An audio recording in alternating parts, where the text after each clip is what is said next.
নমস্কার। আজকের গল্পের নাম জল। জল। আমরা তখন ঊষর মরুরাজ্য রাজস্থানে। সেখানেরই অত্যন্ত প্রত্যন্ত একটি গ্রাম থেকে আসা ওম নামে একটি অল্প বয়সী ছেলে কাজ করত স্বামীর অফিসে। ছেলের জন্মদিনে তাকে একটু ডেকেছিলাম সাহায্যের জন্য। কাজের শেষে ওকে জল আর খাবার দিয়েছি। দেখলাম খাবার খেয়ে সে উঠে গেল। মে মাসের প্রচণ্ড গরম, যখন তখন জল তেষ্টা পেয়ে যায়। কিন্তু এত গরমেও ওম জল খেলো না দেখে জিজ্ঞেস করলাম, জল খেলে না ওম? সহজ সরল মুখটি তুলে সে বলেছিল, সকালেই তো খেয়ে নিয়েছি জল, এখন আর দরকার নেই। প্রচণ্ড অবাক হয়েছিলাম আমি। সকালে জল খেয়েছে বলে এখন খাবে না?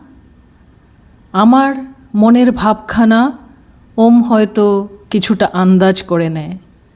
হেসে বলে, আমাদের গ্রামে জলের খুবই অভাব। দূর দূরান্ত থেকে যতটুকু জল আনা হয় তাতে বারে বারে জল খাওয়া সম্ভব নয়।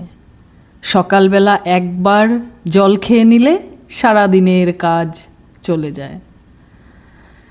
আর এভাবেই আমাদের অভ্যাস করে নিতে হয়। বললাম, এখানে তো প্রচুর জল, প্রাণ ভরে যত খুশি জল তুমি খেয়ে নাও। আমাকে আরও অবাক করে সে বলল, না ম্যাডাম, তাহলে অভ্যাস খারাপ হয়ে যাবে। ফিরে তো আমাকে সেই গ্রামেই যেতে হবে। কিছুই বলতে পারছিলাম না আমি, শুধু মন প্রাণ দিয়ে অনুভব করছিলাম একটি একটি জলবিন্দুর কি অপরিসীম মূল্য। নমস্কার। গল্পটি ভালো লাগলে লাইক, কমেন্ট, শেয়ার করবেন। ধন্যবাদ। ভালো থাকবেন।